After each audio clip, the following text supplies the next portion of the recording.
ನಮ್ಮ ಹಸುಗಳು ಇವತ್ತು ಬೆಲೆ 50,000, ಲಕ್ಷ, 2 ಲಕ್ಷ, 3 ಲಕ್ಷದವರೆಗೆ ಒಂದು ಹಸುವಿನ ಬೆಲೆ, 5 ಲಕ್ಷದವರೆಗೂ ಇದೆ. ಹೌದಾ?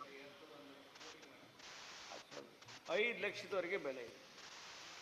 50 ಲೀಟ್ರ್ವರೆಗೂ ಹಾಲು ಕೊಡೋ ಹಸುಗಳು ಇದೆ, 10 ಲೀಟ್ರ್ ಕೊಡತಕ್ಕಂಥ ಹಸುಗಳು ಇದೆ. ಇವತ್ತು ಅಂಥ ಹಸುಗಳು ನಮ್ಮ ರೈತರು ಸಾಕಿದೆ. ಅದರಲ್ಲಿ ಜೊತೆಗೆ ಅವ್ರದ್ದು ಇನ್ನೊಂದೇನು ಅಂತ ಹಸು ತಂದಾಗ ನೆಕ್ಸ್ಟು ಮಾಸ್ಕೊಂಡ್ಮೇಲೆ ನೆಕ್ಸ್ಟ್ ಇದಕ್ಕೆ ಹೆಣ್ಗರು ಹಾಕ್ಬೇಕಾಗುತ್ತೆ. ಆ ಹೆಣ್ಗರು ಹಾಕದೇ ಇದ್ರೆ ಓರಿಕರ ಬಂದರೆ, ಗಂಡು ಕರು ಬಂದರೆ it is A great last. ಆ ರೈತನಿಗೂ ತೊಂದರೆ ಆಗ್ತದೆ, ಮತ್ತು ಆ ಗಂಡು ಕರುನು ಇಟ್ಕೊಳಕ್ಕಾಗಲ್ಲ. ಇದನ್ನು ಅನೇಕ ಬಾರಿ ನಾನು ಚರ್ಚೆ ಮಾಡಿದ್ದೀನಿ. ರಾಜ್ಯಪಾಲರ ಕೈಲಿ ಹೇಳಿಸಿದ್ರಿ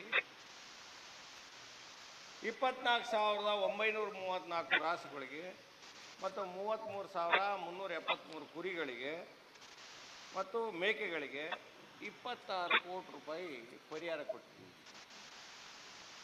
ನೋಡಿ, ಇದರಲ್ಲಿ ಇನ್ಶೂರೆನ್ಸು ಇರ್ತದೆ. ಇನ್ಶೂರೆನ್ಸ್ ಮಾಡದೆ ಅಂಥ ಹಸುಗಳು ಸಾಕೋಕ್ಕಾಗಲ್ಲ, ಯಾವ ರೈತರು ಸಾಕೋಕ್ಕಾಗಲ್ಲ. ನೀವು ಕೊಟ್ಟಿರ್ತಕ್ಕಂಥ 26 ಕೋಟಿ ಡಿವೈಡ್ ಮಾಡಿಬಿಡಿ 24,000 ಹಸುಗಳಿಗೆ ಮತ್ತು 33,000 ಕುರಿಗಳಿಗೆ. ಒಂದು ಕುರಿ ಇವತ್ತು ನಾನು ತರಬೇಕಂತ ಹೇಳಿದ್ರೆ, ಒಳ್ಳೆ ಕುರಿ ತಂದು ಇಡಬೇಕಂತ ಹೇಳಿದ್ರೆ ನನಗೆ ಮಿನಿಮಮ್ 20,000 ರಿಂದ 25,000 ಬೇಕು. 20 kg, 23 kg ಕುರಿ, ಒಳ್ಳೆ ಕುರಿನ ತರಬೇಕು ಅಂದರೆ, ಮೇಕೆ ತರಬೇಕು ಅಂದರೆ ನನಗೆ 30,000 ರೂಪಾಯಿ, 20,000 ರೂಪಾಯಿ, 25,000 ರೂಪಾಯಿ ಬೇಕು. ನೀವು ಕೊಟ್ಟಿರೋ 26 ಕೋಟಿನ ನೀವು ಕ್ಯಾಲ್ಕುಲೇಟ್ ಮಾಡಿ. 24,000 ಹಸುಗಳಿಗೆ ಮತ್ತು 33,000 ಕುರಿಗಳಿಗೆ, ಮೇಕೆಗಳಿಗೆ ಕೊಟ್ಟಿರ್ತಕ್ಕಂಥದ್ದು. ಇದು ಭಾರಿ ದೊಡ್ಡ ವಿಚಾರ. ಯಾವ ರೀತಿ ನೀವು ಸಹಾಯಕ್ಕೆ ಬಂದಿದ್ದೀರಿ ರೈತರಿಗೆ? ಒಂದು ಹಸು ಸತ್ತೋದ್ರೆ ಮನೆ ಸ್ಮಶಾನ ಆಗ್ತದೆ. ಸಾಕಿರ್ತಕ್ಕಂಥ ಕುರಿ ಮೇಕೆ ಸತ್ರ ಮಶಾಣದ ರೂಪದಲ್ಲಿ ಆ ರೈತರು ಇರ್ತಾನೆ. ಒಂದು ವಾರ ಅವನು ಮಲ್ಗಲ್ಲ, ಅವನು 15 ದಿವಸ ಮಲ್ಗಲ್ಲ. ನಮ್ಮ ಸರ್ಕಾರ ಹಿಂದೆ ಸಿದ್ದರಾಮಯ್ಯ ಸರ್ಕಾರ ಇದ್ದಾಗ ಒಂದು ಕುರಿ ಸತ್ರ 5,000 ರೂಪಾಯಿ ಕೊಡ್ತಾರೆ, ಒಂದು ದನ ಸತ್ರ 10,000 ರೂಪಾಯಿ ಕೊಡ್ತಾರೆ. ನಮ್ಮ ಸರ್ಕಾರ ಕೊಟ್ಟಿದ್ದೀವಿ ಅಂತ ಅಲ್ಲಲ್ಲ, ನಮ್ಮ ಸರ್ಕಾರ ಹೋದ್ಮೇಲೆ ಬೇರೆ ಸರ್ಕಾರ ಬಂದಾಗ ಏನು ಅದು ನಿಲ್ಸೇ ಬಿಟ್ರು. ಹೌದು, ಸ್ಕೀಮೇ ನಿಲ್ಸಿದ್ರು. ಈಗ ಮತ್ತೆ ಪ್ರಾರಂಭ 2000 ನೋಡಿ, ನೀವು ಬಂದಿದ್ದೀವಿ. ನಾನು ನೋಡಿ, ನಿಮ್ಮ ಸರ್ಕಾರದಲ್ಲಿ ದಯಮಾಡಿ ನಾವು ರೈತರ ಬಗ್ಗೆ ಕಾಳಜಿ ಮಾಡ್ತೀವಿ. ಅದಕ್ಕೆ ಯಾಕೆ ಹೇಳ್ತಾ ಇದ್ದೀನಿ, ನಾನು ಬೈತಾ ಇಲ್ಲ ನಿಮ್ಮನ್ನ. ನಮ್ಮ ಸರ್ಕಾರಕ್ಕೆ ಕಾಳಜಿ ಇದೆ ರೈತರ ಬಗ್ಗೆ. ನಾನು ನಿಮ್ಮನ್ನು ಬೈತಾ ಇಲ್ಲ, ನಾನು ಬೈತಾ ಇಲ್ಲ. ರೈತರ ಬಗ್ಗೆ ಹೆಚ್ಚಿನ ಕಾಳಜಿ ನಿಮಗೆ ಬರಬೇಕು ಅನ್ನೋ ವಿಚಾರದಲ್ಲಿ ನಾವು ನಿಮ್ಮನ್ನು ಎಚ್ಚರಿಸ್ತಾ ಇದ್ದೀವಿ. ಯಾಕೆ ನೀವು ಅದನ್ನು ಬೇರೆ ಥರದಲ್ಲಿ ಅರ್ಥ ಮಾಡ್ಕೋಬೇಡಿ ದಯವಿಟ್ಟು. ಸಿದ್ದರಾಮಯ್ಯ ಸರ್ಕಾರ ಕೊಟ್ಟಿದೆ, ನಾವು 5,000 ಕೊಟ್ಟು ಕುರಿಗಳು ಸತ್ತೋದಾಗ ಮತ್ತು ಹಸು ಕೊಟ್ಟಕ್ಕಂಥದ್ದು ಕಳೆದ ಬಾರಿನೂ ಹೇಳ್ತಾ ಇದ್ರಿ, ಈಗಲೂ ಹೇಳ್ತಾ ಇದ್ದೀವಿ. ಆದರೆ ಬೆಲೆನ ತಿಳ್ಕೊಳ್ಳಿ, ನೀವು ಬೆಲೆನ ತಿಳ್ಕೊಳ್ಳಿ.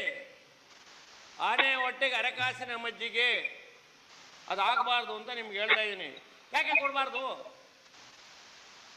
ಕೊಡೋಕ್ಕೆ ಶಕ್ತಿ ಇದೆಯಲ್ಲ, ಆರ್ಥಿಕವಾಗಿ ದುಪ್ಪಟ್ಟು ನಾವು ಚೆನ್ನಾಗಿದ್ದೀವಿ ಅಂತ ಎಲ್ಲ ಕಡೆ ಹೇಳಿದ್ದೀರಿ. ನೀವು ಚೆನ್ನಾಗಿರಿ, ಬೇಡ ಅಂದರೆ ಸರ್ಕಾರ ಚೆನ್ನಾಗಿ ನಡೆಸ್ತಾ ಇದ್ದೀರಿ. 26 ಕೋಟಿ ಕೊಟ್ಟಿರೋದ್ರ ಬಗ್ಗೆ ನೀವು ರಾಜ್ಯಪಾಲರ ಕೈಲಿ ಓದಿಸಿರೋದು ಅದು ಆನೆ ಹೊಟ್ಟೆಗೆ ಅರೆಕಾಸಿನ ಮಜ್ಜಿಗೆ ಅನ್ನೋ ವಿಚಾರದಲ್ಲಿ ಅವರು ಸುಳ್ಳು ಅಂತ ಹೇಳಿದರು. ನಾನು ಆನೆ ಹೊಟ್ಟೆಗೆ ಅರೆಕಾಸಿನ ಮಜ್ಜಿಗೆ ಅಂತ ಹೇಳಿದ್ದೀನಿ. ದಯಮಾಡಿ ಇದರಲ್ಲಿ ರೈತರ ಸಹಾಯಕ್ಕೆ ಹೆಂಗೆ ಬಂದಂಗಾಯ್ತು? ನೀವು ಹೆಂಗೆ ಬಂದಂಗಾಯ್ತು ಹೇಳ್ರಿ ನೋಡೋಣ. ನಾನು 2 ಲಕ್ಷ 3 ಲಕ್ಷ ಕೊಟ್ಟು ಒಂದು ಹಸು ತಂದಿದ್ದೀನಿ. ನೀವು 10,000 ರೂಪಾಯಿ ನನಗೆ ಪರಿಹಾರ ಕೊಟ್ಬಿಟ್ರೆ ನನ್ನ ಸಹಾಯಕ್ಕೆ ಬಂದಂಗಾಯ್ತಾ? ನೀವು 25,000 ಕೋಟಿ 25-30,000 ಕೊಟ್ಟು ಒಂದು ಕುರಿ ತಂದಿದ್ದೀನಿ. ನನಗೆ ನೀವು 5,000 3,000 ಕೊಟ್ಬಿಟ್ರೆ ನಾನು ಸಹಾಯಕ್ಕೆ ಬಂದಂಗಾಯ್ತಾ?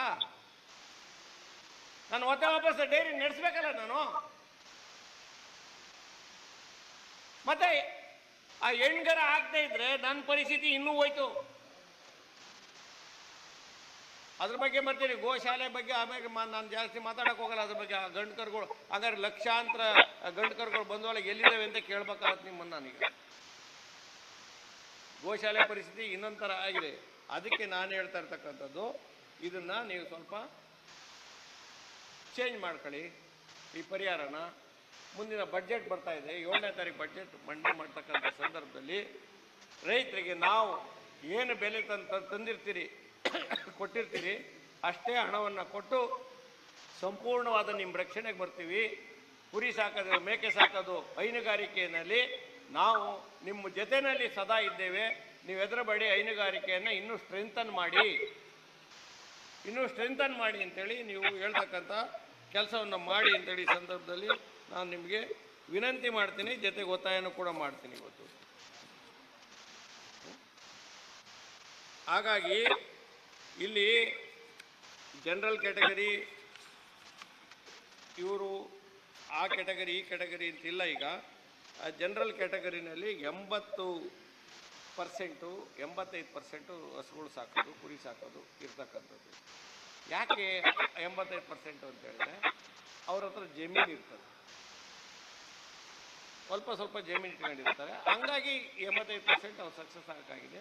ಇನ್ನು ಪರಿಶಿಷ್ಟ ಪಂಗಡರಿಗೆ ಸ್ವಲ್ಪ ಜಮೀನು ಕೊರತೆ ಇರೋದ್ರಿಂದ ಅವರು ಅಷ್ಟೊಂದು ಬೇರೆ ರೀತಿಯಲ್ಲಿ ಮಾಡೋಕ್ಕಾಗೋದಿಲ್ಲ. ಆದ್ದರಿಂದ ನೀವು ಅದನ್ನು ನಡೆಸ್ಕೊಡ್ಬೇಕು. ಈಗ ಏನು ಕೊಡ್ತಾ ಇದ್ದೀರಾ ಅದು ತುಂಬ ಕಡಿಮೆ ಇದೆ, ಅದನ್ನು ಜಾಸ್ತಿ ಮಾಡಿಕೊಡ್ಬೇಕು ಅಂತೇಳಿ.